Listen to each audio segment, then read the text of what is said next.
ाड़म डमो आईरियाड़म डमो वचायाड़म डमो डोए सब साहुड़म।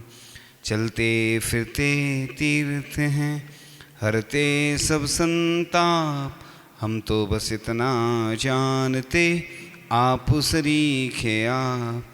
हम तो बस इतना जानते आप सरीखे आप।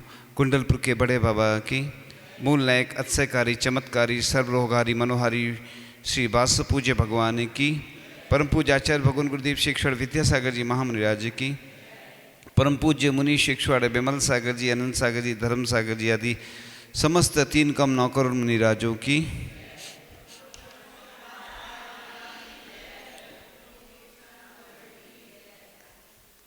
तो त्याग जीवन की अनिवार्य शर्त है, भोग नहीं।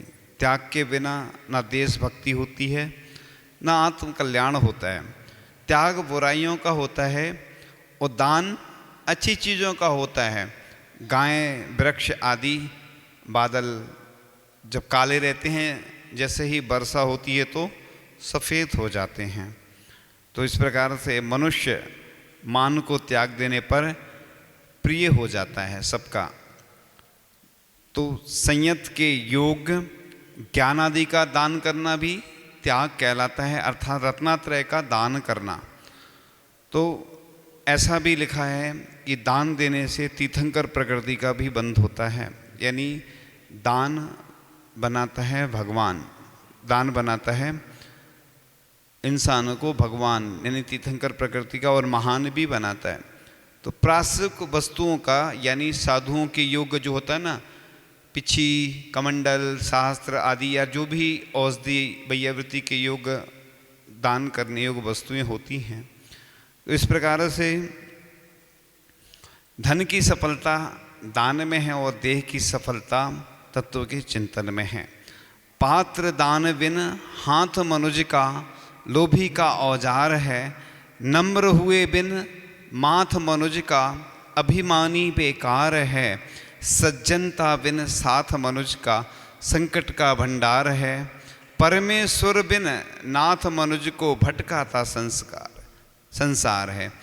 पात्र दान यानी जो मुनि राजों को आदि जो उत्तम पात्र आदि हैं उनके लिए जो दान करना है, तो उसके बिना मनुष्य का जो हाथ है ना वो औजार है, लोभी, लोभ करते ना, कंजूस होता ना व्यक्ति। तो इस प्रकार से नम्र हुए बिना माथ मनुष्य का अभिमानी बेकार है, सज्जनता बिन साथ मनुष्य का संकट का। तो कहते हैं कंजूस सबसे बड़ा दानी होता है। कंजूस क्या होता है? सबसे बड़ा दानी, क्योंकि वो छोड़ जाता है तो वो खुद उपयोग नहीं करता, दूसरे लोग उपयोग करते। महाराज जी ने भी कई बार बताया होगा ना कि कंजूस लोगों को कभी भी कमान नहीं सौंपना चाहिए। कंजूस लोग हर चीज़ में बानिया बुद्धि लगाते हैं। हाँ, अपव्यय भी नहीं करना चाहिए कि मतलब खूब सारा लुटाते जाओ, ऐसा भी नहीं करना चाहिए। जैसे अपने घर में चलाते ना अपन कि फालतू खर्च करना भी दोष माना गया है, और जहाँ ज़रूरत है वहाँ नहीं करना ये भी दोष माना गया है। तो इस प्रकार से गरीबों को दान दो और कीर्ति कमाओ, मनुष्य के लिए इससे बढ़कर लाभ और किसी में नहीं है। धन का सदुपयोग तिजोरी भरने में नहीं, दीन दुखियों की सेवा में है। इसलिए कहा है ना, जम सकई तम की रही, जितनी शक्ति है वो दान करें, जो नहीं है तो उसकी भावना करें। जैसे उपवास करते हैं ना, किसी की ज़्यादा क्षमता होती तो अपनी अनुकूलता से करता है। तो शक्ति को छिपाना भी नहीं और शक्ति से अधिक भी नहीं करना। तो धन का यदि संग्रह करते हैं और उसका त्याग नहीं करते तो वह धन हमारे लिए अभिशाप बन जाता है। पहले के लोग धन को गाड़ के रख जाते थे, आज जो निकलता है ना दूसरे लोगों को मिलता है, पुण्य उसका होता है। तो दूसरे लोग खुदाई करते हैं, मकान ले लेते हैं तो उनको मिल जाता है। कई लोग बताते हैं उनके यहाँ सोने के घड़ा निकले थे। बुंदेलखंड में हड़ा बोलते हैं, इधर घड़ा, घड़ा मतलब सोने के ऐसे निकलते हैं। तो बोलते धन को गाड़ने की अपेक्षा गाढ़ा बनाओ, गाड़ देते हैं तो गाढ़ा नहीं बनता है। इस प्रकार से हाँ, तो लोग में यश ही स्थिर रहता, संपत्तियां तो नष्ट हो जाती हैं। जो दान करते हैं तो प्रसिद्धि फैल जाती है पूरे विश्व में, और दान शत्रुता का नाश भी होता है दान के माध्यम से। जैसे कोई व्यक्ति दान करता है तो देखो, किसी ने कलश लिया, प्रतिमा विराजमान कराई, मंदिर, चांदी की बेदी, और भी जिसने दान दिया तो प्रसिद्धि फैलती है, पूरे में नाम हो जाता है। और उसके जो शत्रु हैं, जिनसे चल रही है शत्रुता, वो मित्रता में बदल जाती है। लोग सोचते हैं अरे हम तो ऐसे ही समझते थे इसको, इतना बड़ा दानी है ये, तो उसकी प्रशंसा होती है। कोई औषधि दान करता है, कोई गौशाला के लिए, पाठशाला के लिए, मंदिर के लिए, जो भी दान करता है, छोटी सी वस्तु से लेके बड़ी वस्तुओं तक जो भी दान करता है उसकी प्रसिद्धि फैलती जाती है। तो संपत्ति हाथी के कान के समान चंचल है, तो धर्म के बिना संपदाएं प्राप्त नहीं होती है। पुण्यशाली होते हैं, कई लोग दिन भर मेहनत करते हैं और पैसा कमाते भी हैं, बर्बाद होता रहता है। और कई लोग थोड़ा कमाते हैं लेकिन अच्छे कार्यों में लगाते हैं तो उनका पुण्य बढ़ता जाता है। एक व्यक्ति हैं किशनगढ़ के, उनने सुनाया, किसी ने सुनाया था, उन्हीं ने बताया था कि पूज्य ज्ञान सागर जी महाराज की जब समाधि स्थल बन रहा था उसमें कितना दान दिया था, 2000 रुपये। और आज कितना दान देते हैं, हाँ सबको मालूम है, पूरी दुनिया को मालूम है। दान के माध्यम से ही प्रसिद्धि होती चली गई। और त्याग की बात तो हर कोई किया करता है, सत्य का नाश तो हर कोई दिया करता है नारा, सत्य का नारा तो हर कोई दिया करता है। उतारे कथनी को करनी बनाकर जीवन में ऐसा साधक तो एकाध हुआ करता है। तो गिनतियों पे यानी उंगलियों पर गिनने वाले ही लोग होते हैं चुनिंदा। करोड़ों में एक दाता होता है, ऐसा लिखा है। लाखों में एक वक्ता होता है, करोड़ों में एक दाता होता है। करोड़ों में होता है एक व्यक्ति दान देने वाला। सोच लीजिए आप कितने चुने हुए इंसान हैं। कई लोग दान देते भी हैं और बोली ले लेते हैं, बड़े अच्छे से हाथी पे भी बैठ जाते हैं, लेकिन देते नहीं हैं पैसे, निर्माल का सेवन करते रहते हैं ऐसे लोग। लिखा है कि 60,000 वर्ष तक मनुष्य के मल में कीड़ा बनते हैं जो मंदिर का निर्माल्य का उपयोग करते हैं। इसलिए या तो लो नहीं बोली, और लो तो समय पे दो, या बोल दो कमेटी को कि इतने दिन में देंगे, तो दोष नहीं लगता, ऐसा लिखा है। उसको हमेशा विघ्न बाधाएं आती रहती हैं जो दान बोलकर नहीं देता है, आप समझ लीजिए, इसलिए सावधान हो जाइए। तो इस प्रकार से देखो, उत्तम त्याग के कथानक भी मिलते हैं। आहार दान में राजा श्रीसेन का आता है, राजा वज्रजंग, रामचंद्र जी और सीता जी, सेठ सुकेतु का उदाहरण मिलता है। आरंभिक द्विज राजा धरण, वसुदेव एवं सुदेव, इंधक व पल्लव, अकृत पुण्य की भी कथा आती, हमने सुनाई थी। भामंडल, अग्निला, ब्राह्मणी, नागश्री, गोविंदवाला आदि। इस प्रकार से अभयदान में भी प्रसिद्ध हुआ सूकर, और इस राजा विक्रमादित्य, राजा भोज, राजा श्रेयांश, चंदनवाला, वो भजन गाते ना लोग, कौन कहता है मुनिराज आते नहीं, चंदना की तरह तुम बुलाते नहीं। कई लोग कहते हैं कि हम बुलाते रहते, आते ही नहीं, तो चंदना की तरह बुला के देखो एक बार, तो जरूर आएंगे मुनिराज, है ना। सबरी ने बुलाया था, श्री राम चले आए थे। चंदनवाला ने बुलाया था, महावीर चले आए थे। और छोटे बाबा ने बुलाया था, बड़े बाबा चले आए थे। और घाटुल बानों ने बुलाया तो हम लोग चले आए। और आचार्य सी भी आएंगे, हमें तो विश्वास है। लोग कहते ना कि आचार्य सी नहीं आते, अपने अच्छे से नहीं बुलाया लोगों ने, है ना। आचार्य सी को बुलाना अच्छे से पड़ता है। कई लोग नारेली वाले तो कितने बार हुआ है, 1008 बार हुआ है होंगे। लोग कहते हैं ना हमने तो श्रीफल चढ़ाया, और हमने तो खुद चढ़ाया श्रीफल। हमने श्रीफल नहीं चढ़ाया, सिर को फल बना के और मस्तक अर्पित कर दिया, आचार्य जी को अर्पण कर दिया, मतलब नमन। मुनि राजों ने तक आपको नारेली चलना है रामटेक में, है ना।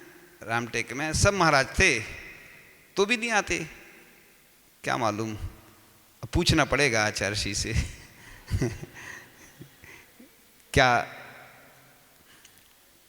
पात्र के लिए कमंडलू दान देने से दाता निर्मल शरीर का धारक पवित्र व्रती होता है, तथा मयूर पिच्छी का दान करने से दाता दीर्घायु और सुपुत्रवान होता है। ऐसा पिच्छी कमंडल, पिच्छी लेते ना पुरानी, तो नियम लेने पड़ते हैं, फॉर्म भरना पड़ता है, फिर उस समय जो उसका व्यक्ति योग्य होता है उसमें से निर्णय करके उसको पुरानी पिच्छी दी जाती है। नई पिच्छी देने के लिए तो लोगों को मिल जाती है, पुरानी पिच्छी एक व्यक्ति को, एक परिवार को मिलती है, देने तो बहुत सारे लोग शामिल हो जाते हैं, लेकिन उसके लिए भी जो योग्य होते हैं फॉर्म भरते हैं उन्हीं को मिलती है, नियम लेना पड़ते हैं, है ना। तो फॉर्म पहले इसलिए भरे जाते हैं कि जिससे जैसे माता पिता बनते हैं फॉर्म भरे जाते हैं, जिससे कोई को राग देश नहीं हो।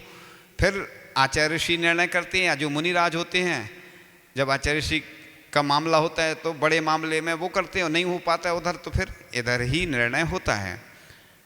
तो इसी प्रकार से पिच्छी लेने वाले को फायदा ये होता है, देने वाले को फायदा होता है कि वो बाद में भी ले सकता है, अभी दे सकता है इस बार।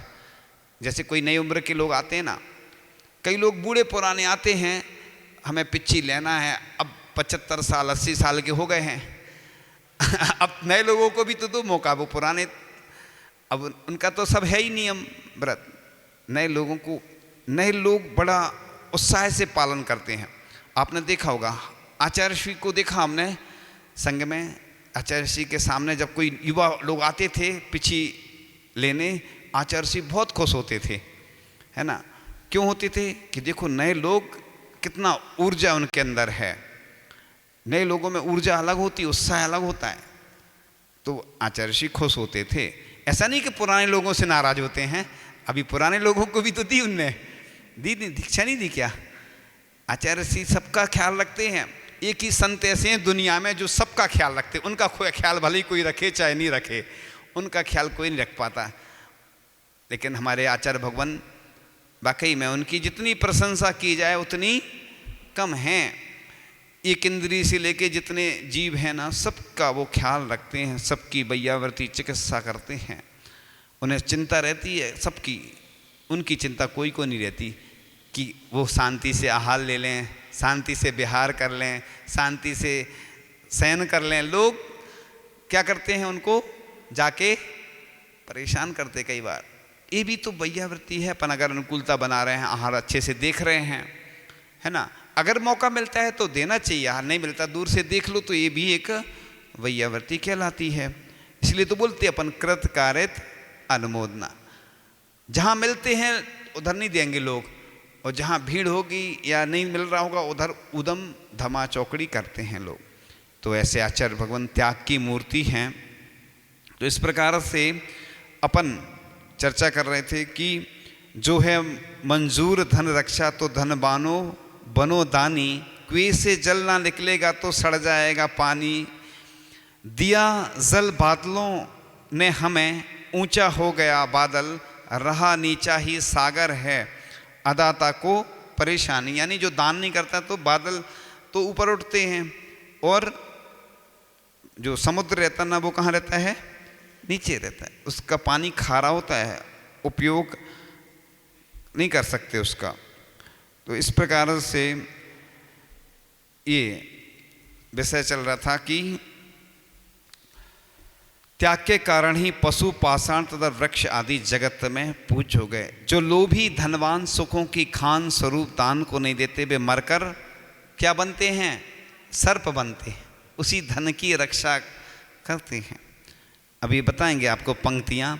तो ऐसा धर्म रत्नाकर ग्रंथ में लिखा है, उत्कृष्ट मध्यम और जगन 25%, 17%, 10%, हाईएस्ट मीडियम लोएस्ट, उत्कृष्ट मध्यम जगन, 3 प्रकार से अपनी जो आमदनी है उसका इस प्रकार से अपन को वर्गीकरण करते हुए दान करना चाहिए।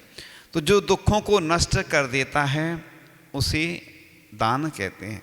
निदान रहित दान शत्रुओं को भी मित्र बना देता है, कष्टों को दूर कर देता है, अनिष्ट का निराकरण करता है। दान लोगों को बस में करने का पहला कारण माना गया है। इतनी तालियां नहीं बजती हैं ना, कोई सामान्य से या तो कोई दीक्षा लेता है तो लोग अनुमोदना करते हैं, या कोई दान करता है तो खुश होते हैं लोग उससे। बाकी रोज़ बहुत सारे काम लोग करते रहते तो कोई इतना खुश नहीं होता है। कई बार पड़गान होता है ना, तो तालियां बज जाती हैं, बहुत दिनों बाद किसी के यहाँ कोई महाराज जी आए तो ताली बजाने लगते लोग, है ना, खुश हो जाते, अनुमोदना करते हैं, अरे चलो अच्छा हो गया। यानी ये बात तो हम भी लोग भी समझते हैं कि 3-4 दिन किसी के यहाँ हो जाए ना तो उसके बाद लोगों को दिक्कत तो आती है, लेकिन क्या करें, पुण्य भी बढ़ता है। जितने दिन साधु नहीं आते उतना इंतजार करते हैं, विशुद्धि बढ़ाते हैं। देखो जल्दी पास हो जाते हैं ना बच्चे तो उतनी कीमत नहीं रहती, मेहनत से जो पास होते हैं बच्चे तो सब लोग वो उसको खुशी होती कि मैंने बहुत मेहनत की। जैसे कोई को अपने बाप की बपोती मिल जाए, उस धन की कीमत नहीं होती, जो खुद कमाता है ना पैसा उसकी कीमत ज़्यादा होती, क्योंकि उसको मालूम है मैंने अपने खून पसीने की मिलेंगे तो खाएंगे, नहीं तो यारो भूखे ही सो जाएंगे। खून पसीने की कमाई, इसलिए तो जो लोग रहते हैं ना उन्हें कष्ट होता है। कोई बर्बाद करता है ना पैसा तो कष्ट होता है, क्योंकि उन्होंने कैसे जोड़ के पैसा इकट्ठा किया, और कोई बर्बाद करता है तो उनको कष्ट होता है। इसलिए तो बोलते हैं कि तुम्हें क्या मालूम है ना, तुम्हें नहीं मालूम है हमने कैसे कमाया है। तो कुल और जाति को प्रकाशित करने वाला होने से गुरुत्व का भी हेतु है। तो गुप्त दान देने पर करोड़ गुना पुण्य प्राप्त होता। त्याग धर्म है, दान पुण्य है। त्याग अनुपयोगी व उपयोगी दोनों वस्तुओं का किया जाता है, और दान उपयोगी वस्तु का दिया जाता है। तो भावों से रिश्ते का त्याग करना सच्चा त्याग कहलाता है। इस प्रकार से ये जो चर्चा चल रही थी बहुत अच्छी बात है। देखो, जोड़ के जो रखता है उसके धन में जंग लगे, गाड़ के जो रखता है उसको सर्प भुजंग लगे, खाता पीता जो रहता है उसका धन तो अंग लगे। अपने धन का दान करे जो भव में संग लगे, अतः कमाओ धर्म नीति से, खर्च रीति से धन करना, भोग भोगना सदा भीति से, दान प्रीति से सब करना। भोग भोगते समय डरना चाहिए कि ये देखो मेरे पाप कर्म का उदय है कि मुझे भोजन करना पड़ रहा है, हे भगवान भोजन का त्याग हो जाए मुझे, है ना, भोजन का मैं त्याग कर दूं, ऐसी स्थिति बने भोजन लेना नहीं पड़े मजबूरी में मुझे। देखो कहते हैं ना, साधु जीने के लिए खाते हैं और आम व्यक्ति खाने के लिए जीते हैं, दोनों में यही तो फर्क है। तो तुम्हारे द्वारा जोड़े गए धन से समाज देश समूह का कल्याण हो, धर्म की प्रभावना हो, संस्कृति की रक्षा हो, राष्ट्र का उत्थान हो और मानवता की सेवा हो। तो जिस प्रकार से जो मंदिर बनवाने के लिए अथवा मंदिर जीर्णोद्धार, मंदिर की सुंदरता के लिए भूमि धन स्वर्ण आदि दान देता है, वह जैन धर्म का रक्षक होता है, क्योंकि जिन शासन जब तक चलेगा तब तक वह सुरक्षित रहेगा। जिन्होंने भी जैसे रजत वेदी में दान दिया है, बनवाई है, तो उसका पुण्य सुरक्षित हो गया। जब भी उस पर कोई आपदा आएगी, विपत्ति आएगी, तो जो उसने धन दान दिया उस धन के माध्यम से उसकी रक्षा होती। क्योंकि शांति धारा में एक बार अपन दान देते थे, 3 बार नाम भूल जाता, लेकिन इसमें तो अपना धन हमेशा के लिए सुरक्षित हो गया। जिन्होंने भी स्वर्ण दान दिया, रजत दान दिया और भी जो रत्न दान दिए, ये सब किसके अंतर्गत आते हैं? सब मंदिर के लिए ही अपन ने दान दिया है। तो इस प्रकार से लिखा है कि धन त्याग से शोभित होता है, सुशोभित होता है। प्रतिष्ठा धन की नहीं त्याग की होती है। त्याग अवगुणों का नाश करने वाला है। दान देने वाले का हृदय विशाल होता है, इसलिए पुण्य से कमाओ और पुण्य में लगाओ। तो व्यक्ति क्या करता है? मनुष्य लेना तो जानता है और देने में क्या करता है? संकोच करता है। कई लोग हैं आंधो, एक कंजूस था व्यक्ति, कुएं में गिर गया। अब लोग उससे कह रहे कि अपना हाथ दो, अपना हाथ दो, बचाने की सोच रहे थे। वो कुएं में गिर रहा, मर रहा है बेचारा। तो अब लोग परेशान, वो हाथ ही नहीं दे रहा था। किसी ने एक दिमाग दिया कि तुम उससे ऐसा कहो कि तुम अपना हाथ नहीं दो, हमारा हाथ ले लो। तो जैसे ही उसने अपना हाथ दिया, उसने पकड़ लिया तो उसको बचा लिया। देखो, मर भी रहा है लेकिन उसने देना कभी सीखा ही नहीं था।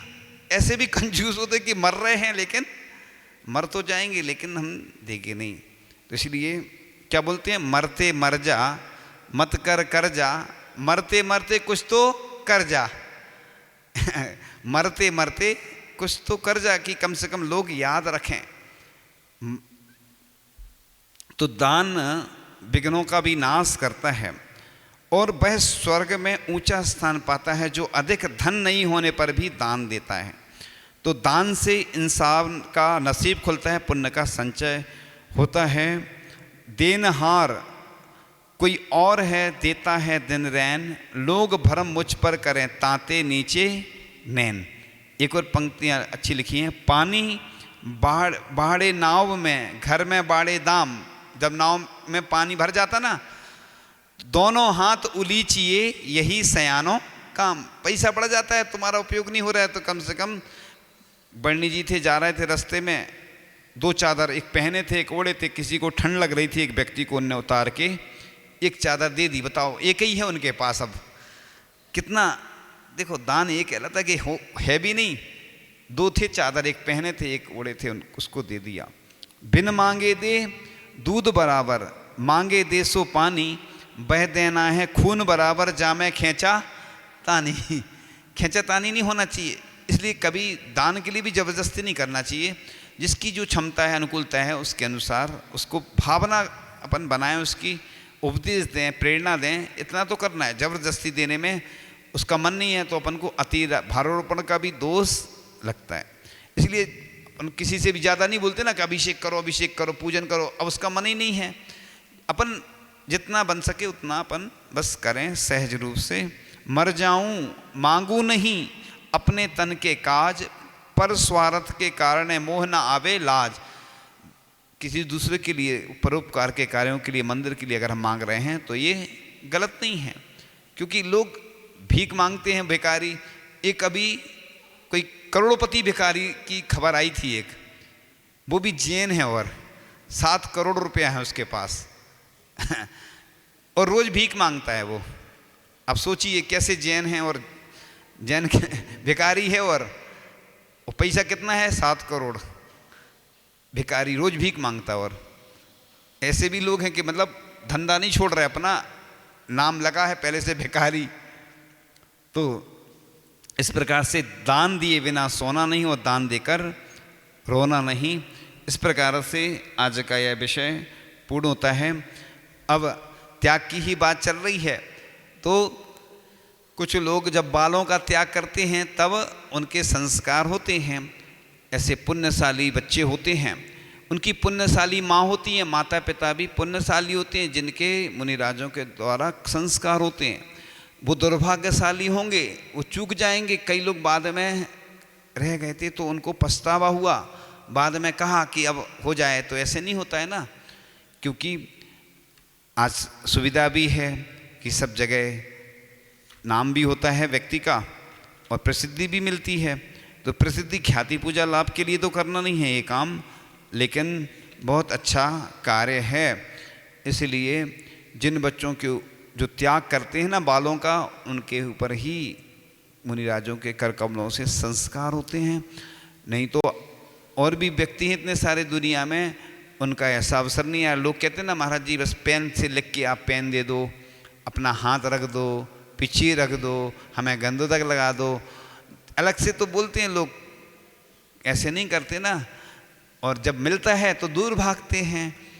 तो जिन बच्चों के ऊपर ऐसे मुनिराजों के द्वारा जब संस्कार हो जाते हैं, उनके नियम बताई दिए थे ना, नियम जो ना ज़्यादा कोई कठिन नियम नहीं है, फास्ट फूड का त्याग और जो सामान्य नियम हैं। ये सोचो जितने लोग आहार देते हैं, कोई आज तक इतने सालों में नहीं देखा कि कोई व्यक्ति खुद बोल रहा हो कि हमें नियम लेना है। जब महाराज बोलते हैं तो लेते हैं, कई लोग तो भाग जाते हैं, आते ही नहीं हैं। ये सोच लेना, जो मंदिर नहीं आ रहे हैं, जो मुनिराजों के पास नहीं आ रहे हैं, दुनिया के सबसे बड़े दुर्भाग्यशाली व्यक्ति हैं। सौभाग्यशाली और भाग्यशाली वो होते हैं जो मंदिर आते हैं और ऐसे जो बड़े बड़े आयोजन होते हैं उसमें वो हिस्सा लेते हैं, तो भाग्यशाली हैं, पुण्यशाली हैं। ऐसा नहीं सोचना कि अरे हमारा बच्चा तो डॉक्टर बन जाए, हमारा इंजीनियर बन जाए। पुण्य नहीं होगा तो वो इंसान भी नहीं बन पाएगा, और पुण्य होगा जब साधुओं के हस्त कमलों द्वारा, कर कमलों द्वारा जब संस्कार हो जाते हैं, सोचो जब मुनिराजों के कर कमलों से जो पाषाण हैं वह परमात्मा बन जाते हैं, तो आपका बच्चा क्या इंसान नहीं बनेगा क्या? और आचार्य ऋषि ने भी देखो जब संस्कार किए थे कितने सारे बच्चे गए थे। मतलब आचार्य भगवान के द्वारा जब यह शुरुआत हो गई है, और आचार्य ऋषि के साथ, मतलब आचार्य ऋषि के हाथ से सौभाग्यशाली बच्चों के ही आचार्य ऋषि के सानिध्य में ऐसे बच्चों के संस्कार हुए थे। तो ये तो त्याग के कारण ही ऐसा हो पाता है। जो बालों का त्याग करते हैं, कुछ नियम लेते हैं। एक व्यक्ति थे, वो कहते थे मेरा तो बस एक नियम है, नियम नहीं कोई लेता हूँ, मेरा तो बस एक नियम है, कोई नियम नहीं लूँगा। अब बताओ ऐसे लोगों का कल्याण कैसे होगा? तो इस प्रकार से एक भजन के माध्यम से आज बात रखते हैं। हे विद्या के सागर मुझे जल्दी बुला लेना, नित ध्यान करूं तेरा, मेरी बिगड़ी बना देना। ये मेरी गलती है, तुझको ना याद किया, सारा जीवन मैंने यूं ही बर्बाद किया। आगे क्या करना है आकर समझा देना। हे विद्या के सागर मुझे जल्दी बुला लेना। कईयों की परीक्षा ली पर मेरी नहीं लेना। मैं कितना पापी हूँ जग को बता देना। चाहे जो सजा देना मुझको ना ठुकराना। हे विद्या के सागर मुझे जल्दी बुला लेना। तुम बहुत दयाली हो ये सब से सुना हमने। तेरे नाम अनेकों हैं जिनकी ना गणना है। जिसने जैसा जाना उस रूप में पहचाना। हे विद्या के सागर मुझे जल्दी बुला लेना। ये मेरी तमन्ना है चरणों में जगह देना। सबने ठुकराया है बस तुम ना ठुकराना। अपने ही चरणों में थोड़ी सी जगह देना। विद्या के सागर मुझे जल्दी बुला लेना। नित्य ध्यान धरूं तेरा मेरी बिगड़ी बना देना। हे विद्या के सागर मुझे जल्दी बुला लेना। नित्य ध्यान धरूं तेरा मेरी बिगड़ी बना देना। बहुत पुराना भजन है, पहली बार यहाँ पर सुनाया है, कहीं से प्राप्त हो गया था। पुण्य रहता है ना तो नए नए पुराने भी प्राप्त होते रहते हैं, लेकिन वो पुराने भी नए हो जाते हैं। मेरे सवालों का जवाब दो ना आता है। पहला प्रश्न आपके सामने।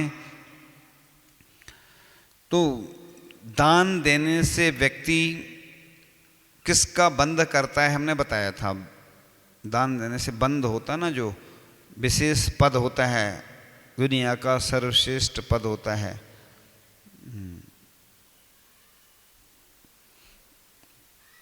जी आगे सबसे तीर्थंकर प्रकृति का बंद होता है। उत्तर बिल्कुल सही है। दूसरा